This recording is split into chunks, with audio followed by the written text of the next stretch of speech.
भगवान के प्रति हर व्यक्ति की श्रद्धा होती है। इसीलिए तो जब भी हम किसी मुसीबत में होते हैं तो सबसे पहले भगवान को याद करते हैं।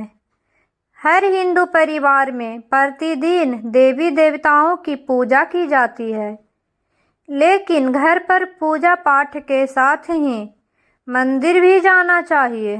प्रतिदिन मंदिर जाकर पूजा दर्शन करने के 1-2 नहीं बल्कि 35 लाभ हैं, और इन लाभों को शास्त्रों के साथ ही वैज्ञानिक आधार पर भी लाभकारी माना गया है।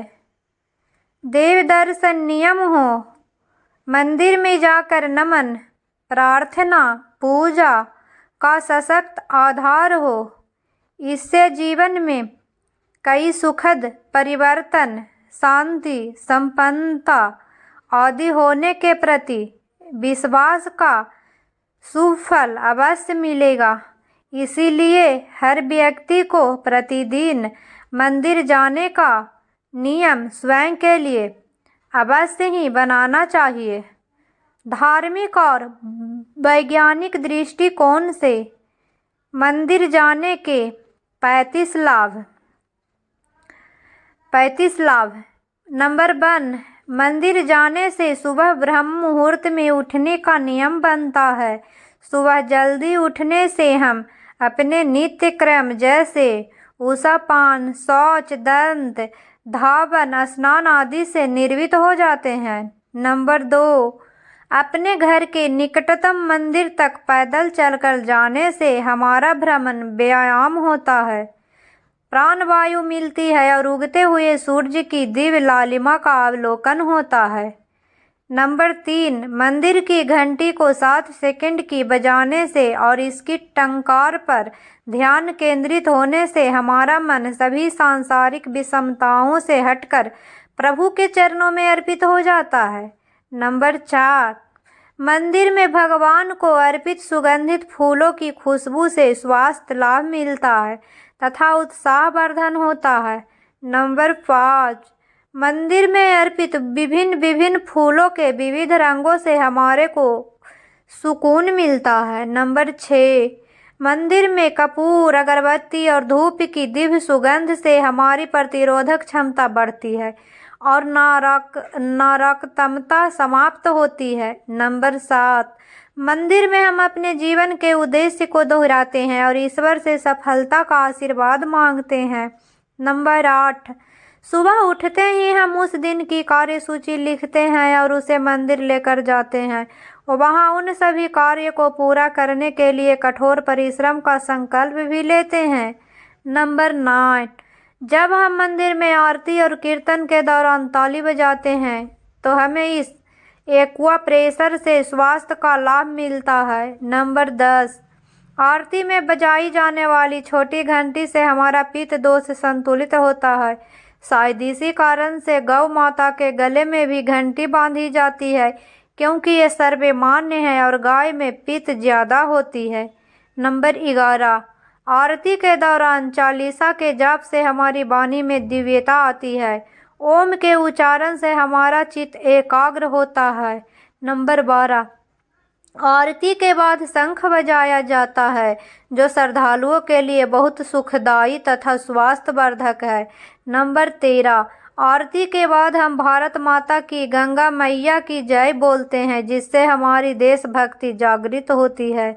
नंबर 14, हर मंदिर में आरती के बाद गौ रक्षा तथा गौ हत्या बंद होने की संकल्प जरूर दोहराते हैं। नंबर 15, आरती के बाद हम ज्योत पर अपना हाथ घुमाकर अग्नि स्पर्श करते हैं। इससे हमारी कोशिकाओं को दिव्य उष्णता मिलती है और हमारे भीतर पले रहे सभी जीवाणु संक्रामक समाप्त हो जाते हैं। नंबर 16, ज्योत पर हाथ फेरने के उपरांत अपनी उष्मा हथेलियों को आँखों से लगाते हैं। इसकी गर्माहट आँखें के पीछे की सूक्ष्म रक्त वाहिनियों को खोल देती है और उनमें ज़्यादा रक्त प्रवाहित होने लगता है। हमारी आँखों की ज्योति में वृद्धि होती है।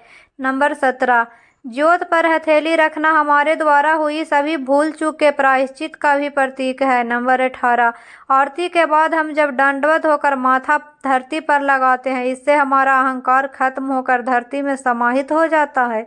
नंबर 19, मंदिर में भगवान के दर्शन के बाद हमें तुलसी, चना अमृत और प्रसादी मिलता है। चना अमृत एक दिव्य पेय पदार्थ है जिसे गाय के दुग्ध, दही, शहद, मिश्री, गंगाजल और तुलसी से बनाकर विशेष धातु के बर्तन में रखा जाता है। आयुर्वेद के मुताबिक यह चना अमृत हमारे शरीर के तीनों दोषों को संतुलित रखता है। नंबर 20, चना अमृत के साथ ही दी गई तुलसी हम बिना चबाए निगल लेते हैं, जिससे हमारे सभी रोग ठीक हो जाते हैं। नंबर 21, मंदिर में पूजा अर्चना के बाद जब हम भगवान की मूर्ति की परिक्रमा करते हैं, इससे पूरे ब्रह्मांड की दैवीय ऊर्जा गर्भ स्थान को शिखर पर विद्यमान धातु के कलश से प्रवाहित होकर ईश्वर की मूर्ति के नीचे दबाई गई धातु पिंड तक जाती है और धरती में समा जाती है। नंबर 22, गर्भ स्थान के परिक्रमा के दौरान हमें इस ब्रह्मांडीय ऊर्जा से लाभ मिलता है। नंबर 23, मंदिर की पूजा भूमि के सकारात्मक ऊर्जा का वाहन माना जाता है। यह ऊर्जा भक्तों के पैर के जरिए ही प्रवेश कर सकती है, इसीलिए हम मंदिर के अंदर नंगे पांव जाते हैं। नंबर 24, मंदिर से बाहर आते हुए फिर घंटी बजाकर हम सांसारिक जिम्मेदारियों से वापस आ जाते हैं। नंबर 25, मंदिर में सूर्य को जल अर्पित करने से हम सबकी अलौकिक किरणों से लाभान्वित होते हैं। नंबर 26, पीपल, बर, बरगद जड़ अर्पण करने से हमें वहाँ की फैली खास तरह की ऑक्सीजन मिलती है। ये सभी एक दिव्य वृक्ष हैं जो बहुत अधिक मात्रा में प्राणवायु को चारों ओर विसर्जित करते हैं। इसके पत्ते इसके संवेदनशीलता होते हैं कि रात्रि में भी चंद्रमा की किरणों से ऑक्सीजन पैदा करते हैं। नंबर 27, मंदिर में हम तुलसी के पौधे और केले के पेड़ के जल देकर भी तृप्त होते हैं। नंबर 28, मंदिर के बाहर आकर हम वहाँ मौजूद जरूरतमंदों को दान पुण्य करते हैं, जिससे हमारे मन की शांति मिलती है। नंबर 29, मंदिर के माध्यम से हम अपनी कमाई का दशम सामाजिक कार्यों में लगाते हैं और समाज में समरसता सौहार्द आता है। नंबर 30, आजकल शहर में घरों में गौ माता रखने का प्रावधान नहीं है, लेकिन हम मंदिर जाकर गौ को ग्रास देकर अपने संस्कारों को जारी रख सकते हैं। नंबर 31, प्रतिदिन मंदिर जाने से हमारा नए नए और धार्मिक लोगों से परिचय होता है। नंबर 32, मंदिर जाने से हमारी सामाजिक प्रतिष्ठा बढ़ती है। नंबर 33, मंदिर जाने से वहाँ के पुरोहित से आशीर्वाद मिलता है और हमें पंचांग आदि जैसी कई जरूरी सांस्कृतिक जानकारी मिलती है। नंबर 34, पंचांग के श्रावण या पाठन से हमें अपनी धार्मिक जिम्मेदारियों का पालन करने में मदद मिलती है और हमारा कल्याण होता है। नंबर 35, मंदिर में सभी वेद, पुराण, गीता, रामायण, महाभारत आदि शास्त्र मौजूद होते हैं। पढ़कर हम अपना जीवन सफल कर सकते हैं। दोस्तों, अगर यह जानकारी अच्छी लगी